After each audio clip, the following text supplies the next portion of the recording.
Hello and welcome to another Play Better Chess video. So today I'm going to take a look at some world-class chess strategy featuring Magnus Carlsen, who is probably considered the best chess player in the world right now, even though he's not the world champion anymore.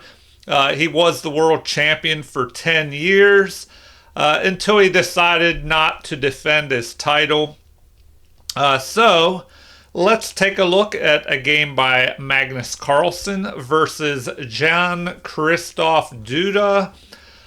So Carlsen has the white pieces, and I had a viewer mention not to show the game review at the beginning of the game. That way, if there's anybody that doesn't want to know the outcome of the game ahead of time, I'll do that game review afterwards to see how accurately the players played. Now, this is a 3-minute game, but Magnus Carlsen is such a great player that you can always learn something from his games. And I recommend you to go over your own games, as well as those of past chess masters and present players, although the present players are probably a little more complicated to understand, especially with computer help these days that the current masters use. All right, let's begin. Magnus Carlsen plays b3.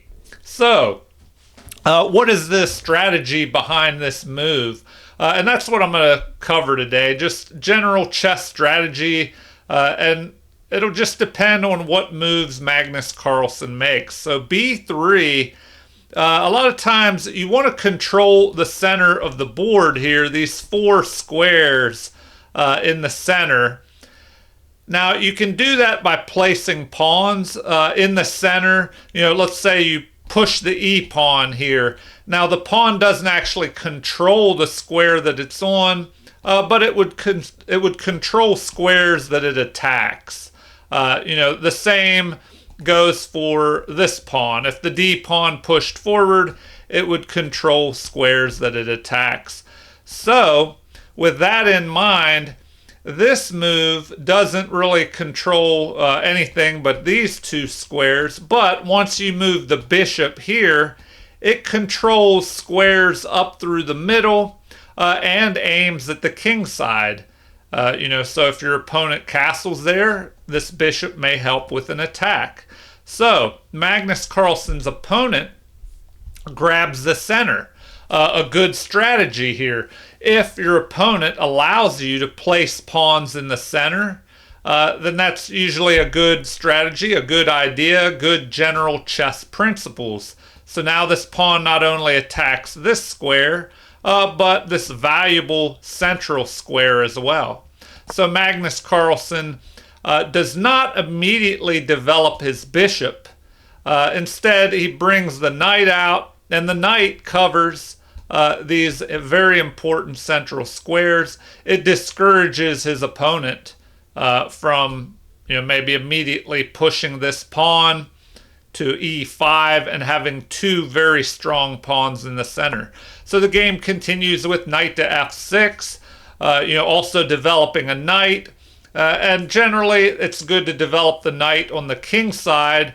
That way, if you're planning to castle king side, that's a little quicker than queen side castling. And generally, if you bring out the D pawn, a lot of times you want to bring this C pawn out first, 2 squares, and then bring the knight in behind it. So let's see what happens here. The bishop is developed now, aiming up here at the knight. There is a possibility of capturing the knight, giving up the bishop for the knight, but generally, good chess strategy dictates that you keep your bishop pair unless you have a good reason to give up one of your bishops. So, bishop develops. Now here, the bishop can develop outside the pawn chain if this E pawn pushes forward here to fortify the D5 pawn. And that is also great chess strategy to bring your bishop outside of the pawn chain. If this e-pawn would have just moved here and the bishop stayed at home, well, then it would really be restricted in mobility, blocked in by this pawn if it moved, if the pawn moved first. All right, continuing on. Magnus Carlsen immediately attacks this bishop. So going for the attack right away. Now, another general chess strategy is in the opening, don't move a piece twice in the opening.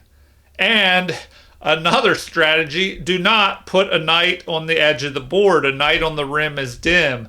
But this just goes to show you that all chess principles are guidelines, something for you to follow in general, but there can always be exceptions to these rules. And the computer says this is the best move. Why? Well, it immediately attacks the bishop. So even though white moved a piece twice, this bishop will have to move twice, unless the pawn just pushes forward to protect the bishop. But, if the knight captures, then black has given up the bishop pair. Now, Magnus's opponent declines relinquishing the bishop pair. He just steps back here, retreating the bishop back. He didn't go here because that would block in his pawn, which in turn would block in his dark squared bishop. But now that the bishop is here, it kind of blocks the knight from going here. So maybe black will have to push this pawn and develop the knight to c6. And also now the the knight is just left on the edge of the board. So how will Magnus continue? He pushes his e-pawn, unleashing his light squared bishop. And now we have this c5 move. A good strategy in chess is when you push a pawn forward, especially a central pawn, if you can't push the other center pawn, then the next best thing would be to place one of the flank pawns beside your center pawn. So we have now these two pawns, two squares forward in the center, giving more space to black in the center and the queen side. The knight will be able to jump in behind this pawn and help control a lot of squares in the center. So Magnus continues by fighting back in the center. The computer says this is a mistake, that it would have been better to just bring the knight back towards the center here. But Magnus wanted to immediately start attacking these pawns in the center. So the game continues with e6, fortifying the pawn, but now there's a discovered attack possible on this unprotected knight. And a good strategy, and this relates to tactics as well, is whenever there is an unprotected piece on the board, always keep an eye out for tactics. So this knight could, let's say there's an exchange here in the center. Well, the knight could recapture, and then the queen would be attacking this unprotected knight. So Magnus decides to ignore that in favor of development. Quick development and castling quickly is also a great strategy. You want to get your king castled. If you castle kingside, then your king can only be attacked from head on or from one side. Nothing can attack, from off the board over here. So really, you can only be attacked from two different directions once you castle. But if you leave your king in the center, it can be attacked from three different directions. So more dangerous usually to leave your king in the center. And as always, there's always exceptions to general chess strategies. So if the center is closed, then it might be okay to leave your king in the center. All right. We have bishop developing the e7, piling up, creating a battery here on this knight, if the other knight moves. So now we have king castling, black castles as well, and the knight finally retreats back towards the center here. So, you can tempt fate by leaving that knight out there, but you want to get this knight back towards the center, where it's helping control more valuable real estate and has more scope and mobility. Pieces on the edge of the board can't move to as many squares, and so they don't cover as many squares. You want your pieces developed towards the center of the board, or like this bishop, where they're aiming down through the center of the board, covering a lot of very valuable squares here. So we have Duda playing knight to c6 finally here. And the knights are almost always well placed on c6 and f6 for black, f3 and c3 for white. And in general, you want to develop your knights before the bishops because of that. Because the knights are almost always well placed on c3 and f3, and f6 and c6 and f6. So that gives you time to figure out where you want to move your bishops, after you get those knights developed. So here we have an attack in the center. Pushing forward, gaining space. Let's see what happens here. An exchange immediately. And if we look at the clock, Magnus Carlsen has only used 7 seconds so far on the clock versus 29 by his opponent. So after a recapture here, the pawn captures instead of the knight, avoiding a further trade of pieces, opening things up a little bit. Now there's a half open E file for white and a half open C file for black. So a good strategy can be to place your rooks on half open files, or open files also. And if you don't have any open or half open files for your rooks, then the next best thing may be to place them behind pawns that you will exchange off in the future to open up files, or behind pawns that you plan to push forward and use as a battering ram backed up by your rooks. All right, the rook going to the half open file there, and now the knight develops off the back rank.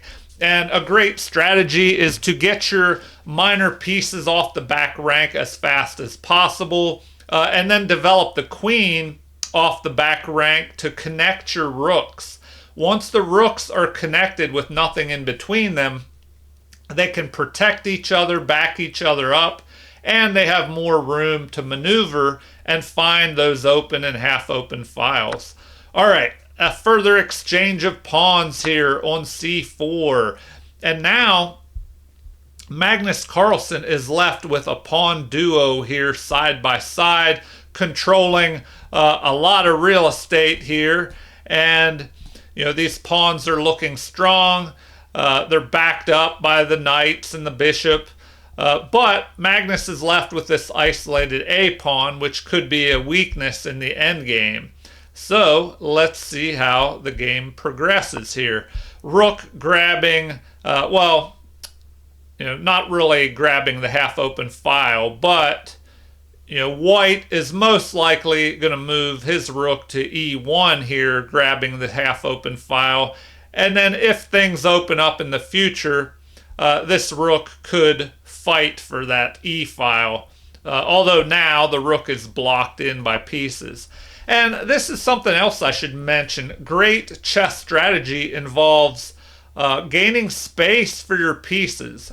Magnus has more space. It gives him more room to maneuver his pieces, whereas black is somewhat cramped in this more defensive, tight position here.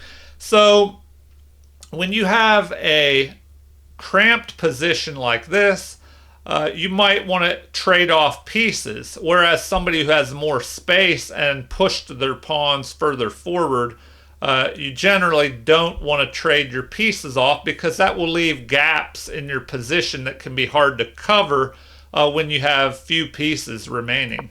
All right, bishop retreats back, maybe giving the rook room to help guard this pawn if it pushes forward. Also, the bishop could fianchetto here to g7.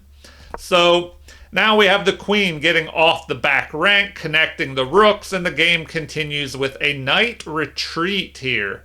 So maybe getting ready to help guard this square in case this pawn pushes forward, or with a future option of pushing the knight towards the king side. All right, knight jumps forward, grabbing an outpost. A very important chess strategy. If you are able to place a piece on an outpost square, especially in enemy territory, and here knights are very good pieces to place on outpost squares. And for beginners who are unfamiliar with an outpost, that's a square where a piece is protected, usually by a pawn, and there is not an immediate danger of being attacked. The best outpost square is where no pawns can attack you at all. Here, there's no pawn on the d file that black can attack the knight with. But this pawn, the f pawn, could push forward, chasing the knight away. But at the moment, that won't be happening anytime soon because this knight would have to move off of f6 to allow that pawn to attack. So good outpost for the knight on e5. All right. Bishop pushes forward. This is an inaccuracy. The computer prefers queen to c7. But this makes room for the bishop along this diagonal. It won't go to h6 because you could have an attack on the queen unless, the king can't even move into the corner because the knight is eyeing this right here, this pawn. All right, so bishop jumps up here, covering the diagonal, attacking an unprotected pawn. And it kind of limits the scope of the bishop on f6 here. So the game continues with the pawn that was under attack pushing forward. And now we have the rook grabbing the half-open file, the best move according to the computer here.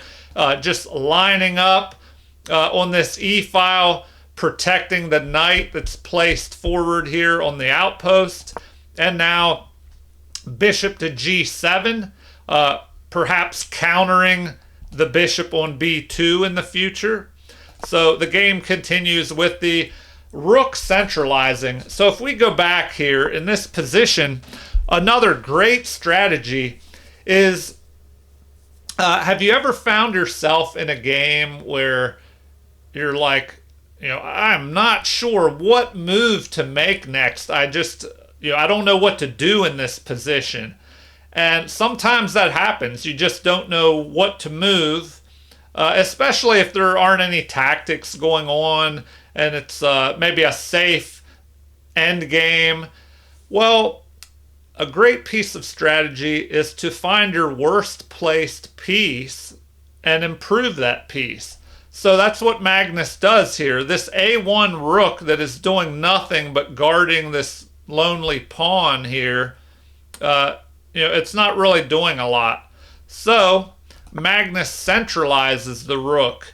And now the rook is helping back up, valuable real estate in the center of the board. We've created a rook-queen battery. And the rook lines up on the queen. So another piece of world-class chess strategy. I don't know if it's world-class, but general strategy that world-class players use often is to take a less valuable piece like this rook and line it up on a more valuable piece like the queen here. Even though there's a queen, a pawn, a bishop in between here, you never know when the position will start suddenly opening up and then you're left with your queen lined up, a rook lined up on the queen here, and it can be dangerous. So always keep that in mind. Also, if enemy pieces are lining up on your king, Even if there's a lot of material in between, you never know when a discovered attack could occur. All right, we have a pawn pushing forward by Duda, and apparently this is a mistake. White is ahead by plus 1.38 at the moment. Better would have been bishop to a4, attacking the knight here, but pinning the knight to the more valuable rook. So there's that strategy again of placing a less valuable piece, such as a bishop, and lining it up on a more valuable rook. But in the game, we had b5 being played. So now Magnus, he plays an inaccuracy here. Best would have been bishop to c3, just bringing the bishop forward, and that would have blockaded. If this pawn attacks, the threat is the knight has to move, and then maybe the pawn could push forward, forking the bishop and queen. Now the bishop could just capture, but if this knight moves out of the way and the bishop joins the hunt, or joins the attack, you have to think about what could happen in the future once the position opens up and pieces get more mobility. All right, here another great strategy. Knock out your opponent's bishop pair if you're able to, especially if the position is open. So that's what Magnus did here. He captures his opponent's bishop, and then after a recapture, the knight drops back, but it unleashes this bishop here. So the game continues with an attack here, getting rid of that pawn. Magnus has gone up in material by 1 pawn. So the knight repositions here, blockading this pawn. And Magnus does have a pawn majority now here on the queen side. And that could be a great endgame advantage for Magnus. So the game continues with knight launching forward, perhaps thinking about jumping to this outpost square here, where no pawns could chase that knight away. Only a piece would be able to dislodge that knight, perhaps this knight, but then the bishop could recapture, and then the bishop would land on this outpost in enemy territory. All right, we have knight jumping forward and an exchange of knights. The rook moves forward, but the rook's not doing too much here at the moment. It's helping pile up on this pawn, but we have 3 defenders, 3 attackers. So let's see how the game continues. The queen jumps forward, attacking the rook. Another great strategy is to play moves that do more than one thing. This move centralizes the queen just a little bit more as it gets closer to the center.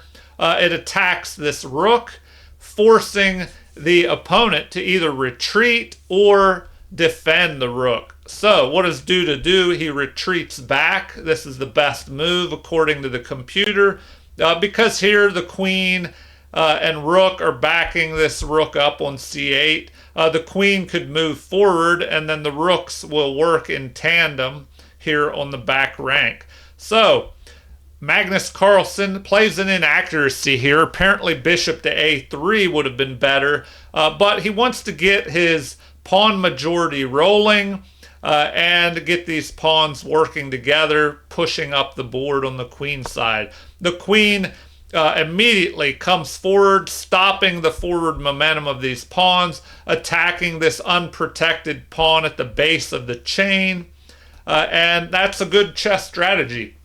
If you're going to attack a pawn chain, generally you want to do so by going after the base of the chain, especially, that base. There's probably no other pawns, of course, protecting it because it's the base of the pawn chain. And that is what his opponent did, attacking. Queen defended, and the rook centralizes here, grabbing this half-open file, or at least fighting for it. And g3, giving the king a little bit of breathing room on the back rank. And so the game continues with knight grabbing the outpost and blockading this pawn. Another great strategy here is to place a knight in front of an isolated queen pawn. Now, when you have an isolated queen pawn, this can be a weakness in the endgame. The more pieces that are traded off, the harder it'll be to defend this pawn.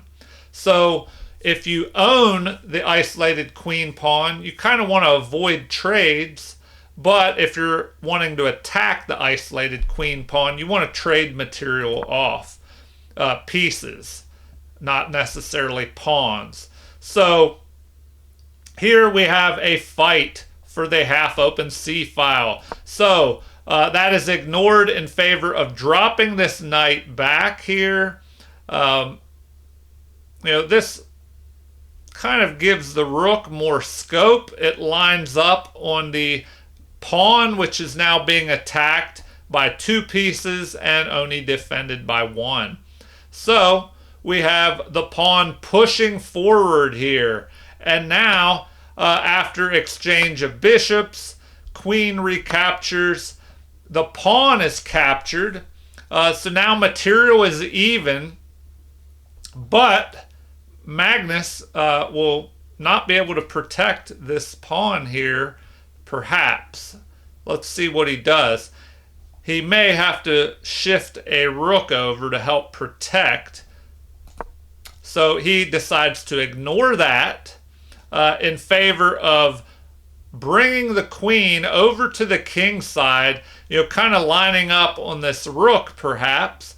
Let's see what happens. Or maybe he plans to get behind the passed pawn. Always a good strategy, placing rook or queen behind a passed pawn. So queen captures. This is an inaccuracy. Rook to f8 would have been better, helping guard this pawn. So the game continues with, interesting. Rook to c7. The computer says this is a mistake, and now the game's almost even again. This does pile up here on this pawn, threatening to capture with the queen and then deliver a mate.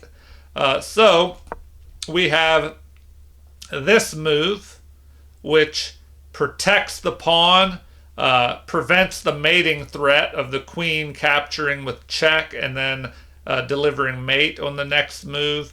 So rook captures, rook recaptures, although it looks like it would have been better to use the knight to recapture, because now this rook jumps up, renewing this mate threat here, where the king would have to go to the corner and then the queen would mate here. So rook has to protect to stop that threat, and now the pawn is pushing forward, trying to break things open. This is played a blunder move here. It would have been better to just go ahead and capture another pawn, and then that would have made the game more even, but Magnus Carlsen would still be ahead. So let's see why this is a blunder. Well, Magnus misses out on an opportunity here. Apparently, it would have been better to capture here. So now the computer recommends queen to c2, bringing the queen back here. That would help protect because, well, I'll show you why here in a second. Anyway, here's the threat. Capture with the bishop, pawn captures, and if that pawn captures, there is a mate threat here. So, what is the other option? Capture here. Well, now you have what? rook to e5. Very dangerous. The queen should go here. Queen to a1, king to g2. But then, you could just go here and then pick off the queen with a discovered attack. But let's get back to the game. We have this position. Magnus Carlsen missed this attack. Now it is a 3-minute game. His opponent only has 2 seconds left on the clock. Magnus has 39 seconds, so he's probably playing to run his opponent out of time. The game continues with the queen dropping back here to help defend. And now we have an attack with the pawn.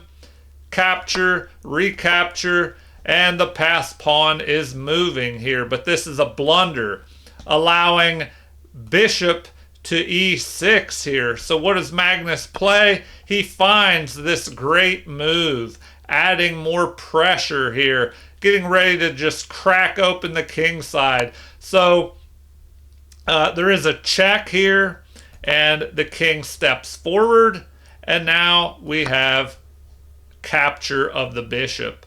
So, Magnus just captures, and material is just being exchanged off here. So, check, and the pawn is captured with check. So, Magnus is pretty much winning here, but, the time is limited. His opponent's about ready to run out of time. King comes forward, and now check. The pawn can be picked off, and it's not looking good for Magnus Carlsen's opponent. Now the passed pawn is on the move. Okay, another great piece of strategy is to activate your king. Get your king up into the action. Here Magnus has his king moving with the pawns to help escort them up the board to promotion. So now we have a check. He keeps his queen centralized where it can just zip all over the board. Another great strategy. And the queen is slowly moving up the board. All right. And here we have an attack. So just basic attacking threat. A great chess strategy. Let me turn on a light here. Great chess strategy is, before each move, look for checks, captures, and threats in that order. And if you do that every move, that's a good strategy to prevent blunders. It'll help you look for checks, which are the most forcing moves on the chessboard, because if a check is made, you have to handle that immediately by blocking, capturing the checker, or running with the king. So a threat is being made here on the knight. Knight retreats, and the king grabs the opposition. So another great chess strategy is to acquire the opposition, where you place an odd number of squares in between your king and your opponent's king. And we'll look at that a little bit more in the future. So here we have the queen centralizing with check, and now queen attacks, and this pawn is on the run. So the queen, here's a brilliant move by Magnus Carlsen. Another great and world-class chess strategy that all the best players use is, if we go back here, all right, Magnus Carlsen is ahead by +3. So he's basically winning. And when you're ahead in material, as the defender, you want to avoid trading pieces. You want to get rid of as many pawns as you can, but you want to keep your pieces on the board to hang in there.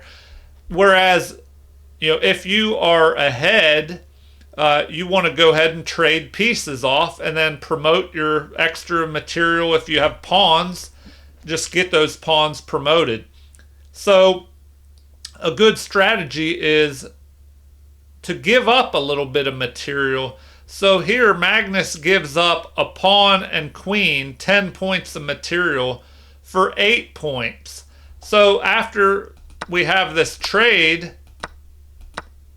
Now Magnus is only ahead by +1, one pawn. But, he knows that that goes into a winning endgame. And we're going to look at the opposition here again. Now, once again, Magnus has the opposition. He is one odd number square away from the king. So king moves and he keeps the opposition, putting an odd number square between him and his opponent's king. And now this pawn can be escorted up the board. But the king moves forward here, so you can't move this pawn up the board, or it'll just be captured. So once again, Magnus grabs the opposition. And this is where his opponent resigned, because we could look at how the game could go on. It's basically a mate coming here. But this pawn, is just going to march up the board. So let's see here. If we had the king moving back up here, well, this pawn could just start moving. And now, if you try and get in front of the line of the passed pawn, well, the king could go here and grab the opposition, pushing the king to the side. So if the king headed over this way, well, if you wanted to, you could just go here, and now the pawn can be escorted up. If you go here, if the king goes here, the pawn would go here checking, and then just march up the board. So, maybe the king would go that way, try and go after the other pawn. And then after a promotion, we have capture. But, the queen and king would be able to stop the opponent from promoting his pawn. So Duda gave up in that game.